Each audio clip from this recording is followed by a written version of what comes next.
Bonjour frères et sœurs, nous allons lire Colossiens chapitre 4. On continue, on évolue. Colossiens chapitre 4. Pour la gloire de Dieu. Je lis. Maîtres, accordez à vos esclaves ce qui est juste et équitable, sachant que que vous aussi vous avez un maître dans le ciel. Dernières instructions. Persévérez dans la prière. Veillez-y dans une attitude de reconnaissance. Priez en même temps pour nous, que Dieu nous ouvre une porte pour la parole, afin que je puisse annoncer le mystère de Christ, à cause duquel je suis emprisonné, et que je le fasse connaître de la façon dont je dois en parler.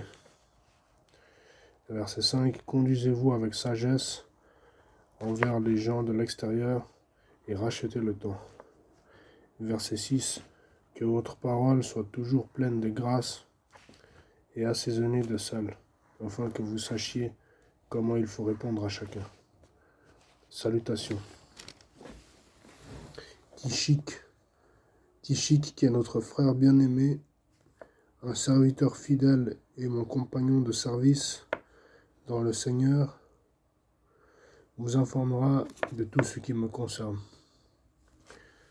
Verset 8. Je vous l'envoie exprès pour qu'il prenne de vos nouvelles et réconforte votre cœur.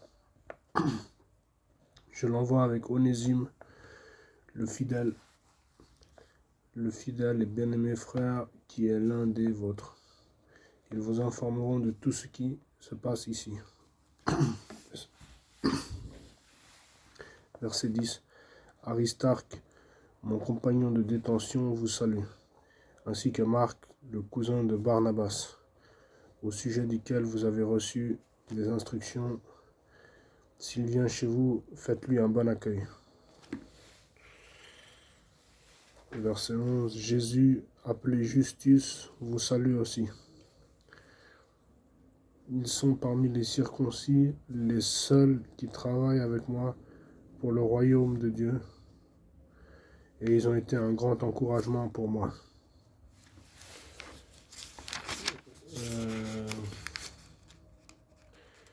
Ils ont été un grand encouragement pour moi. Epaphras, qui est l'un des vôtres, vous salue. Serviteur de Jésus-Christ, il ne cesse de combattre pour vous dans ses prières, afin que vous teniez bon, comme des hommes mûrs, pleinement disposés à faire toute la volonté de Dieu. Je lui rends en effet ce témoignage. Il se dépense sans compter pour vous, pour ceux de Laodicée et pour ceux de Hiérapolis.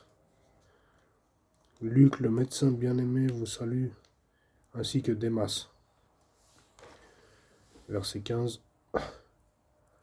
Saluez les frères et sœurs qui sont à Laodicée, ainsi que Nymphas et l'église qui est dans sa maison. Verset 16. Lorsque cette lettre aura été lue chez vous, faites en sorte qu'elle soit aussi lue dans l'église des Laodicéens. Lisez à votre tour celle qui vous arrivera de Laodicée. Verset 17. Dites à Archippe, veille sur le service que tu as reçu dans le Seigneur, afin de bien l'accomplir. Je vous salue, moi, Paul. Verset 18. Je vous salue, moi, Paul, de ma propre main. Souvenez-vous de ma condition de prisonnier. Que la grâce soit avec vous.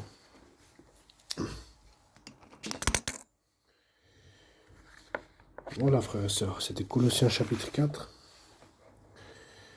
Je vais lire le verset 14. Relire le verset 14. Colossiens chapitre 4, verset 14. Luc, le médecin bien-aimé, vous salue, ainsi que Démas. Luc, le médecin bien-aimé, vous salue, ainsi que Démas. Luc, le médecin bien-aimé, vous salue, ainsi que Démas. Colossiens chapitre 4, verset 14. Que Dieu nous aide à rester fidèles. Que Dieu nous aide à obéir à sa parole, à le servir dans l'amour, dans la fidélité, dans la grâce, conduit par le Saint-Esprit, pour entrer dans son royaume et recevoir la couronne de vie. Que Dieu nous aide à suivre le Saint-Esprit. Restez à l'écoute. Pardon. Que Dieu nous aide à rester à l'écoute du Saint-Esprit, à le suivre, pour recevoir la couronne de vie quand Jésus viendra nous chercher. Ciao.